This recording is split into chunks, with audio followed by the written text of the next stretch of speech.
Hello, this is Brent and Andrea from SV Happy Jack. We're in Fraser's Hog Key. We just checked into the Bahamas and we have gone outside of the sanctuary zone to do some spearfishing. We were going to go over a brief summary of how we clean lionfish. We just use a pair of scissors and it seems to be quite efficient. So the first thing is lionfish are toxic. They have spines that they have tips on them that have poison on the tips, and you can see these ends. Every one of these ends that has a sharp barb on it is poisonous. These back ones are not. I don't believe the anal fin is, but we cut them all off just so that there's less to poke yourself, whether it's toxic or not. So I just go with a pair of scissors and trim anything that looks decorative. If it's decorative, it's poisonous. So get through. Trim everything off. Now, on the dorsal fin, if you trim as close as you can to the meat, then that'll save you a step later when you go to peel the outer scales off. See how you can see the meat all the way down? That'll save you time later if you can manage that. So then I flip them upside down to snag the last of the anal fins. And I do an inspection, make sure that I don't miss anything. Even if they're not toxic, they're sharp. The ones that are down by the anal fin, you'll usually miss a little sharp one. So that's what they look like when they've been debarbed. All right, so after we've got them debarbed, I like to come into the gills up under here and just make a trim, and then I just take that all the way around to the head and take the head off, feed the sharks, and then from this point there's a bone that's on the side fins here, and you just trim around that bone, and that will allow you to take out those bones. So to that side, come back around to this side, rinse it off. Watch for sharks when you rinse your fish in the water. So from there, I come into the sides here. Oh, look, I'm just going to get rid of this whole piece for the ease of visibility.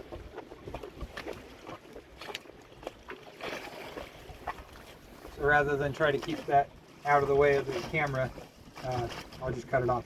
So then you come in through the sides, just under the ribs, and you cut around the belly, and then you'll be able to take all of the insides out. And generally they come out just as a nice clean pocket.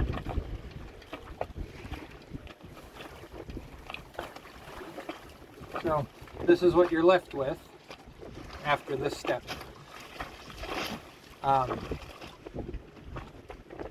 From here, you'll take the skin off, and then you'll just trim out the ribs. All right, so while I was cleaning this guy, you can see there's a little baby fish right here that's come out. Too small for me to tell what type of fish it is, but for those of you that don't know, lionfish, they don't belong in the Caribbean. They're from the Pacific, and so they've migrated here unnaturally. They get carried in bilges of cruise ships and things of that nature, and there's no natural predators for the lionfish here in the Caribbean, the United States, Florida. And so what happens is these things just eat all of the baby fish, like what you see here, and there's no natural predator to stop them, and so they just keep growing and eating and growing, and because there's nothing to keep them under control, they spread massively. What you see here is about a quarter of what we've seen today. All the ones that were too small to process, basically anything smaller than this guy, they just get discarded while we're diving.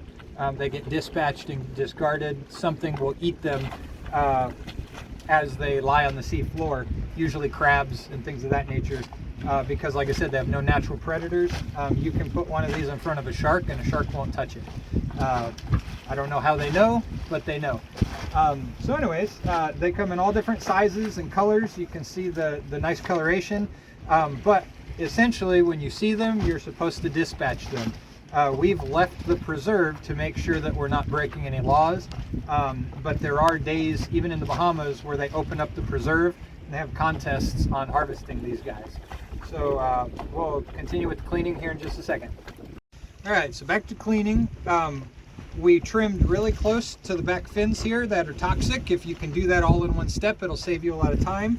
And from here, I just grabbed the skin at the beginning, and if you run your finger down the skin, you'll see that it just peels right off.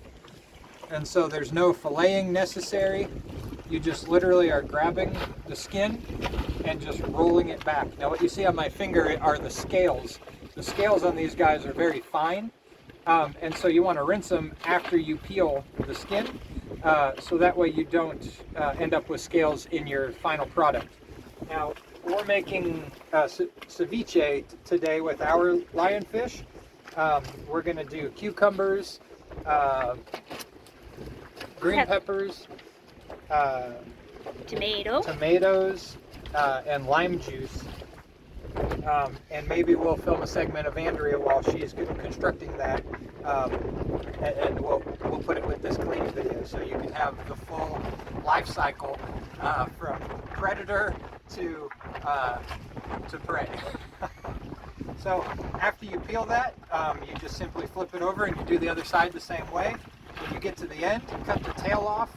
There's not much meat there. You know, when you harvest something from nature, you try to eat and process as much so that nothing goes to waste. So I like to clip it just at the very end, but remember, you don't want any of those bones. They're not good in ceviche. Alright, so now we've got it cleaned and processed, the tail is gone. Now it's time to take the ribs out. So I like to take my scissors. Again, the whole point of this is just to use a single pair of scissors, and I like to run it just under the ribs, and then if you just work it under every rib, you can slowly lift, and then the ribs will come out just from the bottom side.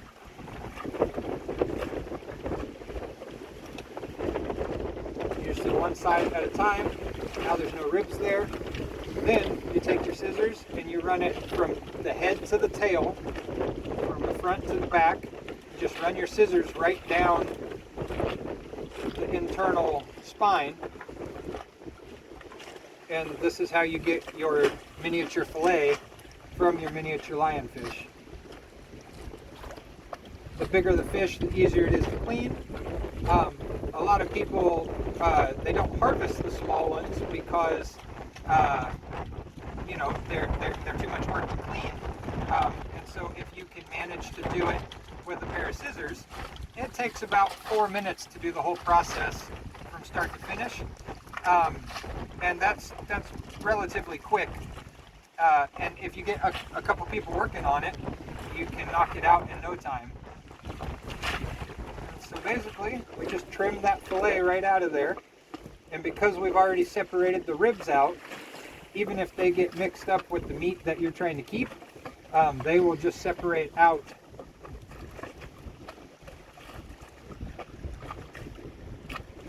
Because you've already separated them. So I give them a little rinse in the water, and you have your finished fillet. From here, we cut this into strips, little 1-inch strips, and then that's what we put in our ceviche. So this is your lionfish fillet. It goes from something of about this size when you spear it to this that's edible, and then of course the other side, once you process it, you will get another fillet of equal size. once you process 10 or 15 of these things, you can feed 4 or 5 people a nice ceviche. Now these are amazing fried in a pan with some butter. They don't need any seasoning, and it's just delicious. It's a very nice white semi-flaky meat.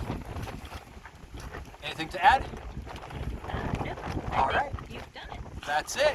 Have a nice day. Merry Christmas, everybody. This morning we went out spearfishing and got a bunch of lionfish, and one of our favorite things to do with lionfish is make ceviche. So I thought I would take a little video here and show you how we make some ceviche out of lionfish. So different ingredients we use, of course, the lionfish itself. We cut it up in about 1/4-inch little pieces. When you cook it, or when you cut it up so small, it helps the lime juice cook it more evenly and quicker. So we cut it up pretty small. And then we like to put cucumber, green bell pepper, fresh onion, tomato. Sometimes we like to put coconut in there, which is why this is sitting here. We're not going to do that today, but it's really good in ceviche. We like to put fresh basil from our garden. And I think traditionally it's made with cilantro, but we like it better with basil. And then we like to add just a little bit of fresh green onion as well. And then to top it off, we like to squeeze some fresh orange at the end. It just makes a nice finish. So I'm going to go ahead and put this lime juice into the fish. We got about 1.5 cups of fish and roughly 2/3 of a cup of lime juice here. And I'm just going to give that a nice little stir, and then we're going to give that a few minutes for the acidity of the lime juice to cook the fish, and then we'll be back to finish the rest. So we've given the lionfish a few minutes to meld in the lime juice and cook in that lime juice. You can tell that it's ready when it changes from the clearish color to this white. And generally speaking, before you consume all of this, you want to wait at least 15-20 minutes for it all to really cook nicely in that lime juice before eating. Me and Brent actually prefer leaving it in the fridge overnight. We like it well done, I guess. But it melts better. It melts better. Everything all the flavors blend really well. And so once we're done putting this all together, I'm going to actually store it in some nice mason jars in the fridge, and we'll have it later on. So I'm going to go ahead and start mixing up all of our goodies here. I'm going to use this bowl. I'm going to put the fish in.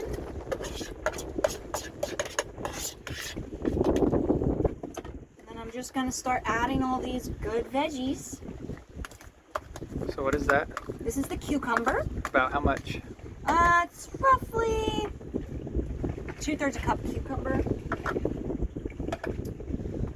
This is probably about the same of green bell pepper. This is 1 bell pepper. And that cucumber, it was about 2/3 or more of the single cucumber that I utilized there. This is 1 fresh Roma tomato. And then this is about 1/4 of fresh white onion.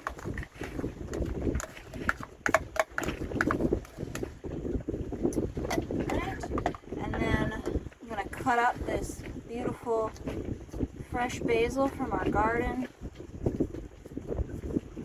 It's super, super fragrant. I love growing my own basil. It's just way better than anything you get in the store. And it's so easy to grow. And if you want to grow your own basil, you could take some basil from the store and put the stem, trim it, put the stem in water, and it'll root itself.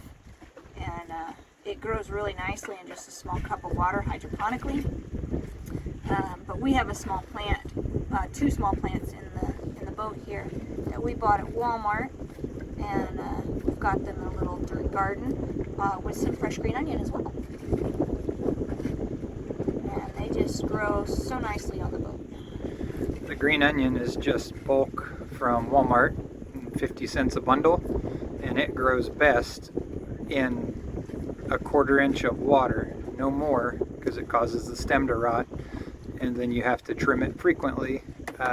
If you let it just grow, it will rot and die, but if you trim it periodically, it tends to last longer. And you can really add whatever vegetables you want to this. This is just what we traditionally do.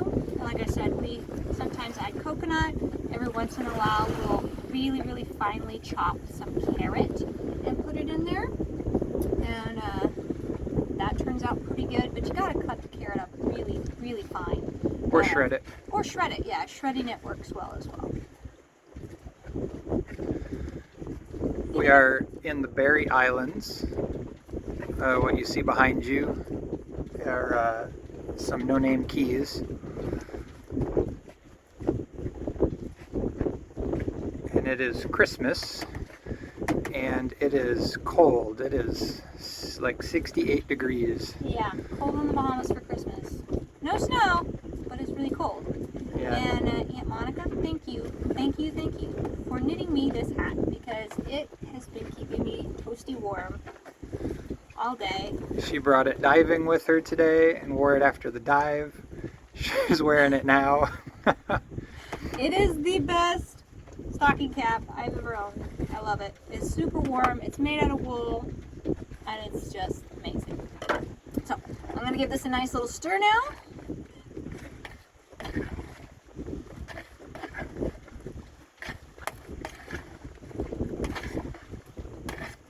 Oh yeah, and more of that fish is turning that nice white color.